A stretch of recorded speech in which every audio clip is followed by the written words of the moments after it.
야고보서 5장 11절에 있는 말씀 우리 같이 읽겠습니다. 보라, 인내하는 자를 우리가 복되다 하나니 너희가 욥의 인내를 들었고 주께서 주신 결말을 보았거니와 주는 가장 자비하시고 긍휼히 여기는 자신이라. 아멘. 네, 오늘 말씀의 제목은 왜 의인이 고통을 당하는가입니다. 친구와 대화를 하는 가운데 친구가 이런 풍경을 했었습니다. 자기가 나름대로 이 세상 살면서 착하게 살아왔다고 합니다. 근데 자기에게 최근에 이렇게 안 좋은 일이 생겼다는 겁니다. 자기가 이 일만 아니었어도 나름대로 좀 안정적인 생활도 가능할 거고 자기가 그래도 괜찮았을 것 같은데 왜 하필 가장 중요한 때에 이런 일이 벌어졌는가 했는데 이게 이제 어떤 거였냐면 어떤 사람과 시비가 붙어가지고 그 사람한테 이렇게 이제 얻어맞고 그걸로 인해서 이제 계속 법정 공방까지 갔던 상황이라 상당히 자기에겐 힘들었고 자기가 이때까지 준비해왔던 것들이 물거품이 되는 그런 일이 있었다고 합니다. 근데 제가 보기에는요, 이건 자기는 잘못한 거 없는데 자기는 착하게 살아왔는데 라고 이야기하면 제가 보기에는 너무나 당연한 거예요. 자기가 자처한 일이에요. 너무 당연한 짓을 한 겁니다. 왜 그러냐면 아니 어떤 거슬리는 일이 있다 해가지고 모든 사람이 거기에 대해서 다 이야기하는 거 아니잖아요. 거슬리는 일이 있어도 필요에 따라서 그냥 모른 척하고 넘어갈 수도 있는 일이고요. 그 사람이 잘못한 것에 대해서 자기가 뭐라고 알고 안 하고 그냥 갈 수도 있는 일이잖아요. 근데 그거를 매번 지적한다 그러면 당연히 시비가 붙는 거고 그러면 당연히 그런 일이 발생하는 겁니다. 얼마든지 그게 확률적으로 높은 거예요. 물론 아닌 분들이 있어서 조심스러운 일이지만요. 보통 이 사고를 당하는 사람들은요. 사고를 당할 짓을 합니다. 말에서 시비가 붙어서 싸움이 번지는 경우에 있어서도 보면요. 남의 험담을 자주 하고 남이 잘못하는 것에 대해서 지적질하면 그것을 들은 상대방이 가만히 있길 바랍니까? 이런 사람들은 이런 생각이 강하더군요. 내가 옳은 소리라면 정의는 반드시 이긴다. 이런 이야기 하는데 그런 거 통하지 않습니다. 그리고 보통 보면 이렇게 잘 넘어져서 사고 나는 사람들 있잖아요. 그 사람도 자기가 사고라고 주장하지만요. 보통 보면 잘 넘어진 사람들은 걷는 방법에 문제가 있습니다. 걸을 때에 앞으로 기울여서 걷는다든지 아니면 서두르지 말라 그러는데 꼭 어디서 어디까지 가는데 속도를 내서 걷기를 하더라고요. 이게 습관같이 그렇게 하는 거예요. 그러니 당연히 넘어지는 거죠. 그 사람들이 어떤 일을 당할 때는 그만한 행동을 하는 경우가 많이 있다는 겁니다. 사고에 휘말린 사람들 중에서 이런 이야기 많이 하죠. 내가 틀린 말 했어? 하는 말이죠. 그것도 그래요. 당신이 잘못했잖아 라고 말하잖아요. 이 사람들은 아마 아주 순진한 분들인 것 같습니다. 올바른 말, 선한 말은 힘이 있다고 착각을 합니다. 바른 사람의 말은 권위가 있다고 착각을 합니다. 실제로는요. 돈 있는 사람의 말에 힘과 권위가 있고요.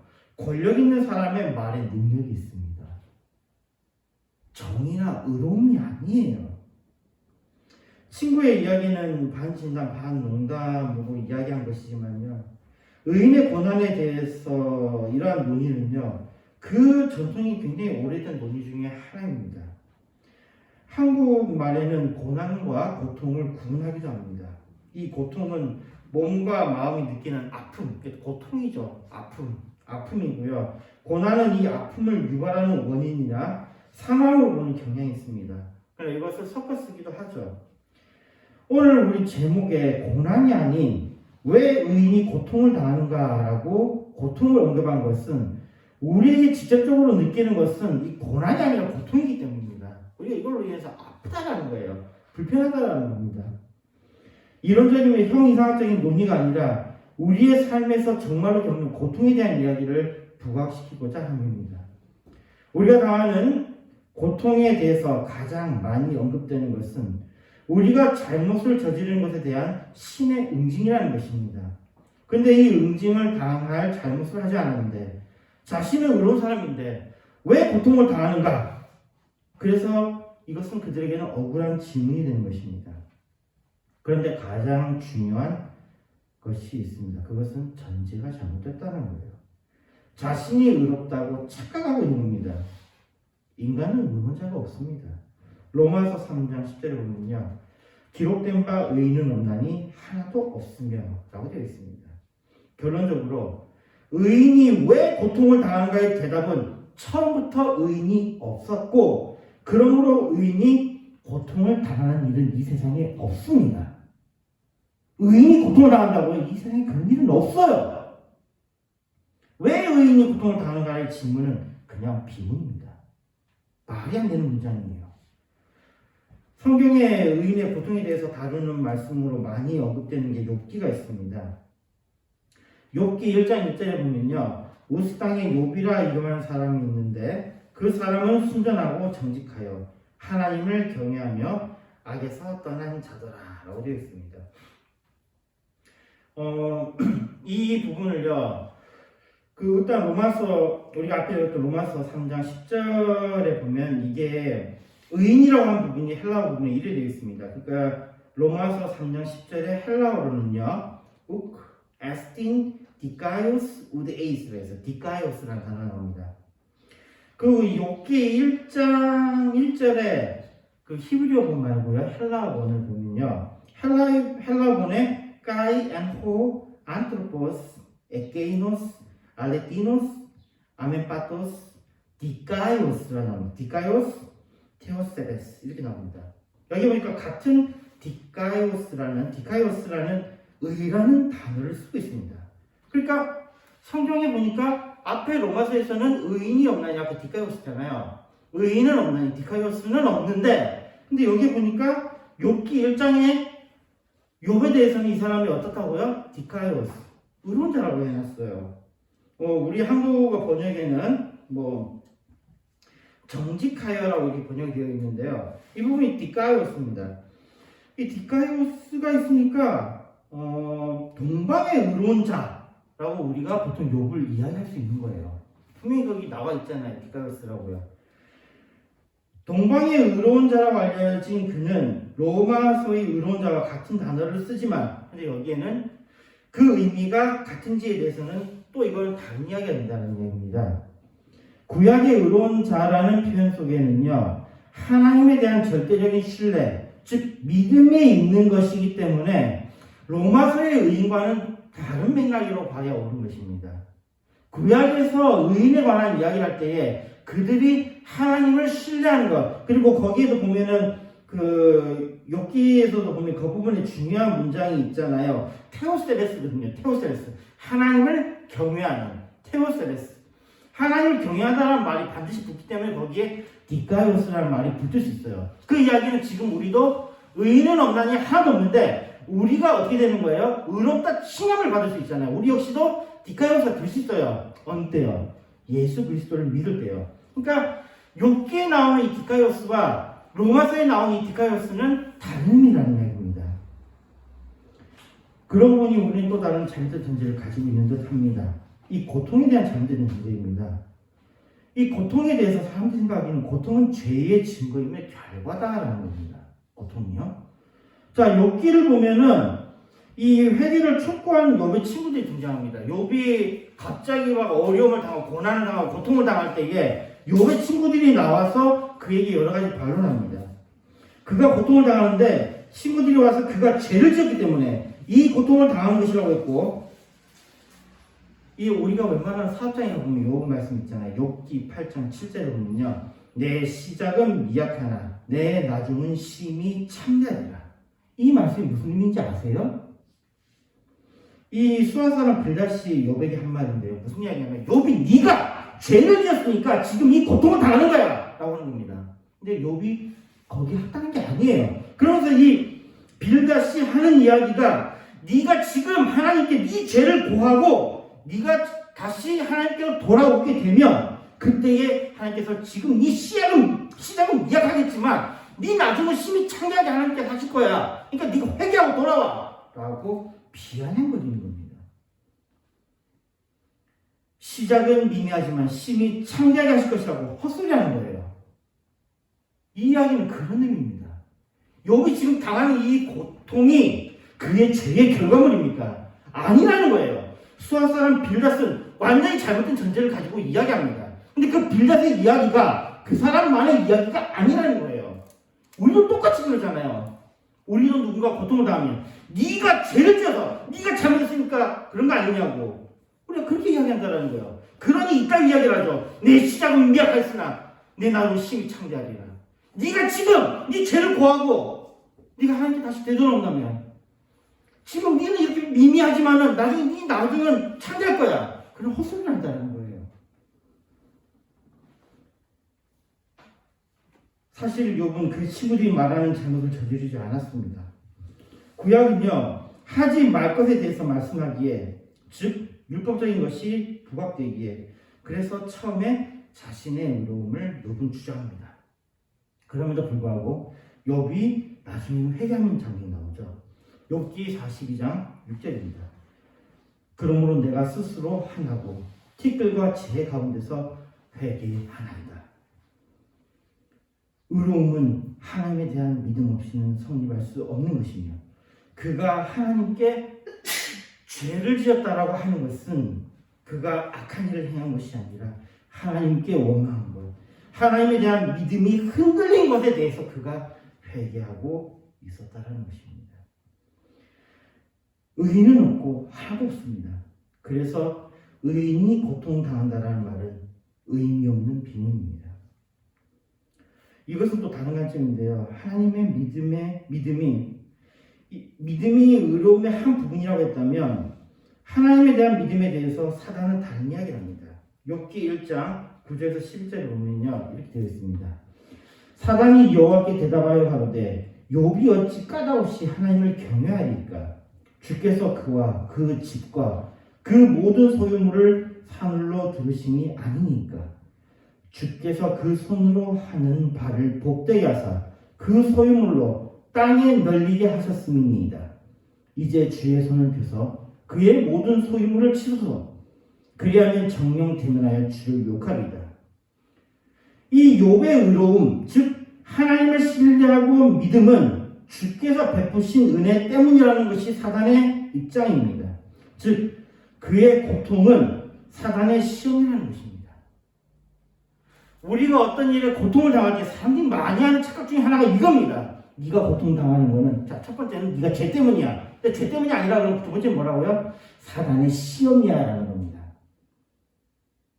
그리고 여기 중점은 이겁니다. 혜택 없이 하나님을 섬기는가? 이것이 중점입니다. 이것은 사단의 주장입니다. 욥이 순전함은 하나님이 주신 복 때문이라는 것입니다. 여기에 대한 시험은 그러나 하나님께서는 허락하셨습니다. 그리고 하나님과 욥과의 이후의 대화 속에서는요. 자, 하나님께서 욥하고 대화하실 때에 네가 이렇게 고통을 당한 것은 사단이 너를 시험하기 때문에 내가 이렇게 고통을 당하게 허락한 거야 라고 하나님께서 말씀하시면 되는데 그런 이야기가 단 한 번도 안 나옵니다. 사단이 분명히 시험을 제안했는데 그 이야기가 이후에 나오질 않아요. 이후의 대화 속에서 사단의 시험이라는 것이 전혀 웃되지 않습니다. 다시 말해 하나님께서 사단의 제안을 욥에게 설명하면서 그가 겪은 고통에 대해서 다루지 않으셨다는 말입니다. 사단이 제안했지만 욥의 고통은 사단의 시험이라고만 볼 수 있는 것이 아니라는 것입니다. 하나님은 그 속에서 하나님의 영광을 드러내셨고 욥의 의로움을 보이셨습니다. 그의 하나님의 의뢰함은 그의 복 때문만이 아니라는 것을 보이신 것입니다. 다시 말해 고통의 원인은 우리가 이해할 수 없는 영역이라는 것입니다. 사실 우리도 이런 주장을 할 수 있습니다. 그렇죠. 요즘 사람들이 이야기하기를 요즘 세대 사람들은 회사에 대한 충성심이 없다고 그렇게 많이 이야기를 하더군요. 근데 왜 요즘 세대들이 회사에 충성심이 없겠습니까? 혜택이 없으니까 그래요. 그전에는 자기가 무슨 깽판을 옛날 제가 알고 있기로는요. 그 회사 다니는 사람이 저기 술집에서 술 마시다가 깽판 지기고 거기서 싸움 나고 막 이러면요. 그러면은 회사에서 우리가 책임지게 돈 데려갔습니다. 그러니까 회사에서 다 덮어줬었어요. 심지어 그들이 마시는 술값이며 밥값이며 모든 것을 회사에서 다 대줬어요. 그러니까 거기에 있는 사람들이 힘을 발휘할 수 있었던 거죠. 지금 어떻습니까? 지금은 뭐 그런 게 어디 있습니까? 사람들이 자기가 해주는 만큼 거기에 수그리는 거예요. 혜택이 있으니까 거기에 대해서 충성하는 거고, 혜택이 없는 곳에는 충성심을 받을 수 없는 거죠. 이게 인간의 원래 모습입니다. 그렇기 때문이니까요, 사람들이 믿는 종교는요, 권성징악적인 신을 믿습니다. 선을 행하는 자는 신의 사랑을 받고, 악을 행하는 자는 신의 징벌을 받는다. 이게 종교입니다. 그리고 통치자들이 가장 좋아하는 논리죠. 가장 쉬운 종교입니다. 행위로 구원받는다는 잘못된 주장인 거죠. 인과법칙이 적용되는 것은 우리가 소위 말하는 종교입니다. 그러나 기독교는 인과법칙만이 작동하는 것이 아닙니다. 욥에 나오는 하나님의 오묘하심은 창조의 법칙이 적용됩니다. 이 창조의 법칙이 적용되는 것이 바로 기독교예요. 인간에게 먹이는 동물, 뒤에 나중에 하나님께서 욥과 대화하는 부분에서 내가 이런 일 때문에 네가 고통을 당한 거야 라고 말씀하시는 게 아니고 네가 뭘 하느냐예요. 그리고 이 세상에 대한 말씀하시잖아요. 이 세상의 별들, 수많은 풀들, 이게 다 어떻게 운영되는지 네가 아냐. 하나님의 그 놀라운 비밀에 대한 이야기 네가 이해할 수 없다. 이겁니다. 이건 하나님의 창조의 법칙이며 하나님의 창조의 법칙은 너무나 오묘해요. 자 봅시다. 인간에게 먹히는 동물, 동물의 입장에서는 인간은 어떤 겁니까? 너무나 싫을 거 아니에요. 자기들 먹으니까. 또 인간 같은 경우는 어떻습니까? 자신을 해치는 동물들 얼마나 싫겠습니까? 뭐 통계에 의하면 인간에게 가장 큰 해충이 뭐라고 그러죠? 인간에게 가장 위협적인 존재, 인간을 가장 많이 죽게 만드는 거, 그게 뭐라고 합니까? 모기잖아요. 모기. 우리가 평소에 보는 그 모기가 인간을 가장 많이 죽인대요. 우리는 모기가 너무 싫어요. 바퀴벌레도 너무 싫어요. 그런데 이 모든 것들이 어우러져 있는 것이 세상입니다. 하나님의 창조에 대해서 우리가 어떻게 할 것입니다. 도덕의 법은요, 잘못된 일을 하지 말라는 것입니다. 이에 따르면 욥은 그가 특별히 잘못한 게 없어요. 그리고 유대인들조차도 이 길에 빠집니다. 하지 말라는 것을 안 하는 것. 그러나 도덕법에 따르면 고통은 악행의 결과라는 당연스러운 논리가 만들어집니다. 그런데요, 창조의 법은 그렇지 않습니다. 창조의 법은 우리 보고 잘 하라는 겁니다. 잘 해봐라. 하나님께서 우리에게 주신 문화님 보십시오. 생육하고 번성하여 땅에 충만하라. 땅을 정복하라. 잘 해봐라 이거예요. 잘 해봐라. 이게 창조의 법칙입니다. 창조의 법칙은 그래서 무한한 거예요. 창조의 법에 따르면 고통은 하나님의 또 다른 영광을 드러내는 것입니다. 이 고통은 우리가 이해할 수 없는 부분입니다. 하나님의 법은 알려고 하지 말라는 겁니다. 왜냐하면 우리가 알 수 없다라는 거예요. 만약 우리가 알고 나서 하나님께 나아간다면 어느 누구도 하나님 근처에 가지도 못합니다. 로마서 1장 17절에 말씀합니다. 복음에는 하나님의 의가 나타나서 믿음으로 믿음에 이르게 하나니 기록된 바 오직 의인은 믿음으로 말미암아 살리라 함과 같으니라. 이 말씀 보면요, 의인은 이해함으로 말미암아 살리라가 아니라는 것입니다. 우리가 하나님을 알고 산다는 것이 아닙니다. 뭐가 되어 있습니까? 성경의 기록과 같이 하나님을 알고 하나님을 이해함으로 사는 것이 아니라 오직 뭘로요? 믿음으로 말미암아 산다는 것입니다. 또한 이것은 우리의 복인데요, 우리가 알 수 없기 때문에 우리는 직접적으로 하나님께 물어볼 수 있어요. 그것이 무엇입니까? 그것이 바로 우리의 기도입니다. 우리는 기도를 통해서 직접적으로 하나님께 물어볼 수 있다는 거예요. 하나님은 공의롭지 않다는 것에 대한 답은 우리가 알 수 없다는 것입니다. 우리의 이해 속에서는 그 공의가 보이지 않습니다. 그러니 이유를 찾지 마십시오. 그저 하나님의 선을 신뢰하십시오. 우리의 이해는 하나님의 공의에 의심을 품게 할 수도 있지만 우리는 이해할 것이 아니라 믿어야 합니다. 하나님의 선하심, 공의로우심을 믿어야 합니다. 의로운 자 욥의 고난의 의의를 생각해 보면 욥도 처음에는 의로움을 주장하다가 이후에는 자신도 죄인을 고백합니다. 그러나 그의 죄의 고백이 그의 고통에 그 죄로부터의 아님을 분명히 합니다. 그의 고난은 과거의 죄 때문이 아니라는 것입니다. 이것은 그리스도인들에게도 동일한 것으로 그리스도의 보혈은 우리의 죄를 덮으셨습니다. 더 이상 과거의 죄가 우리를 고통스럽게 하지 않습니다. 고통스럽다면 회개하지 않았기 때문일 것입니다. 회개하고 변제할 것을 변제하지 않았기 때문일 것입니다. 우리의 할 일이 수반되는 것입니다. 그러나 우리의 죄의 문제는 더 이상 우리를 해하지 못합니다. 그러면서도 욥의 고난은 미래의 죄에 대한 경고입니다. 미래의 죄, 그것은 무엇입니까? 바로 믿음에 대한 것입니다. 심지어 고통 속에서도 주님의 선하심을 믿는 믿음은 중요한 것입니다. 그 믿음은 우리를 구원할 것입니다. 죄를 두려워하지 마십시오. 두려워할 것이 있다면 오히려 믿지 못함을 두려워해야 할 것입니다. 그리스도의 십자가의 보혈은 죄와 사망의 문제를 이미 해결하셨습니다. 그 문제 해결을 누리는 것, 우리의 주어진 것은 믿음의 문제입니다. 하나님은 우리를 타인으로가 아니라 우리를 가족으로 초대하셨습니다. 우리가 하나님과 멀어지는 것은 우리의 죄 때문이 아니라 우리의 불신 때문입니다. 우리가 하나님께 나아가는 방법은 역으로 오직 예수 그리스도를 믿는 것입니다. 요한복음 17장 3절에 말씀합니다. 영생은 곧 유일하신 하나님과 그의 보내신 자 예수 그리스도를 아는 것입니다. 우리의 영생, 우리의 생명은 이것입니다. 하나님을 아는 것, 보내심을 받는 자를 아는 것, 이것이 영생이라는 것입니다. 바로 그것이 믿음입니다. 말씀 읽겠습니다. 오늘 우리는 왜 의인이 고통을 당하는가에 대한 물음에 대해서 생각해 보았습니다. 많은 사람들은 자신들이 착하게 산다고 믿고 있고 심지어 악한 사람도 자신이 착하게 산다고 믿고 있습니다. 그래서인지 누구도 자신에게 닥치는 고난을 부인하고 싶어합니다. 자신은 이 고통에 합당하지 않다는 것입니다. 그러나 성경 우리에게 분명히 말씀합니다. 의인은 없습니다.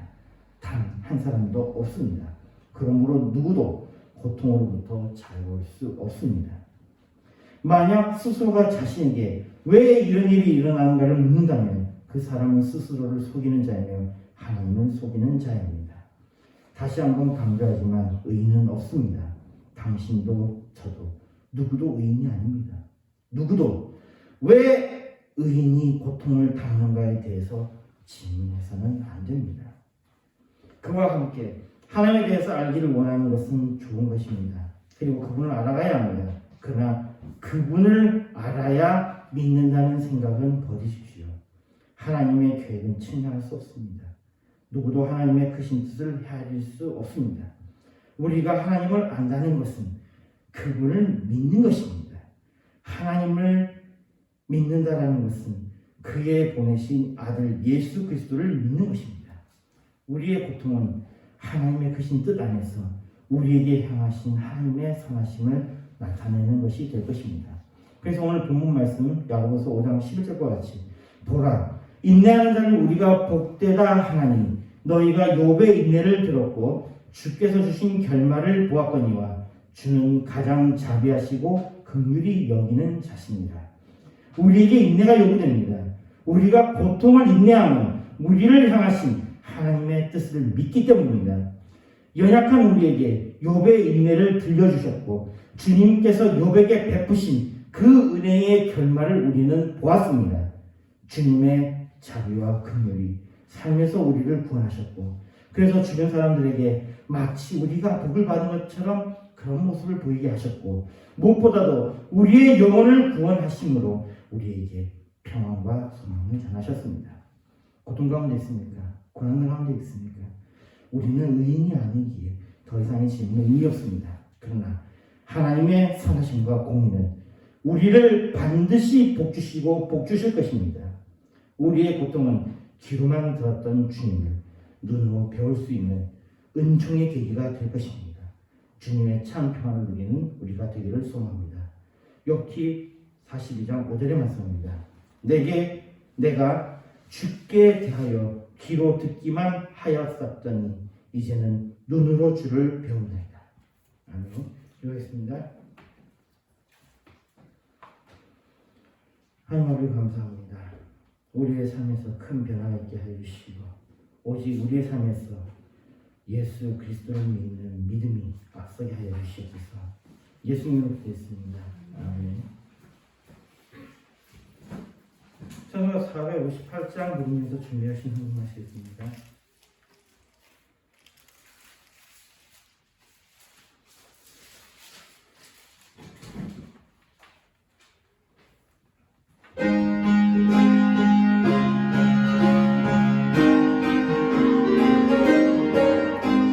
주의 친절한 발에 안기세 우리 마음이 평안하리니 항상 기쁘고 복이 되겠네 영원하신 발에 안기세 주의 발에 크신 발에 안기세 주의 발에 영원하신 발에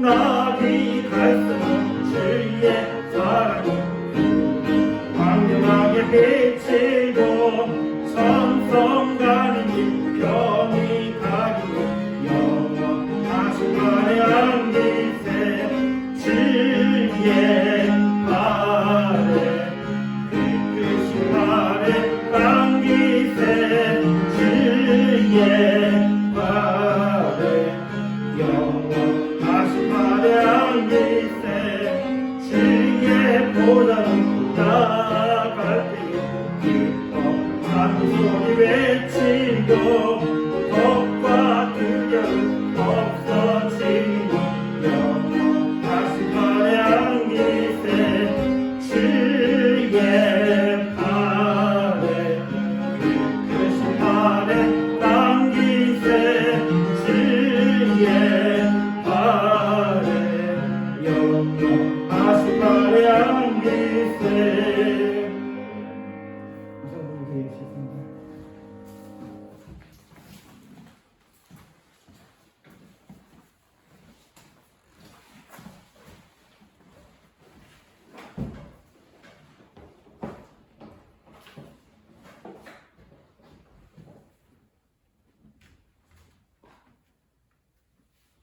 알겠습니다. 최은영님 19, 최영환님 17, 감사해 감사합니다. 저는 3초 감사합니다. 때맞춰 생각나게 하시사 분들이 회의하신 감사합니다. 최영환님 감사합니다. 좋으신 하나님 감사합니다. 오늘도 복된 날을 주시고 하나님 앞에서 예배드릴 수 있도록 인도하심을 감사합니다. 이 시간에 11조로 감사의 주의로 인성길에 우리 하나님 복의 복을 더하여 주시고 아버지 하나님 그의 손길이 풍성하고 아버지 하나님 그의 손길이 복되게 되어 축복해 주시옵소서.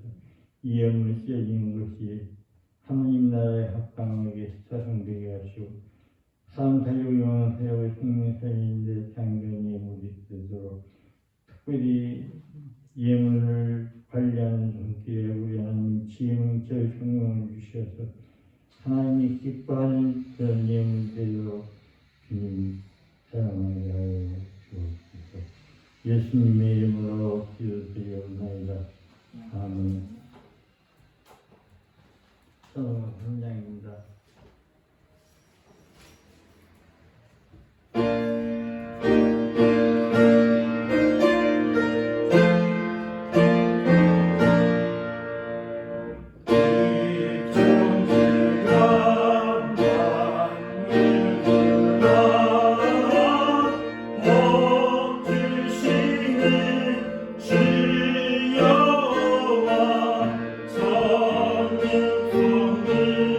서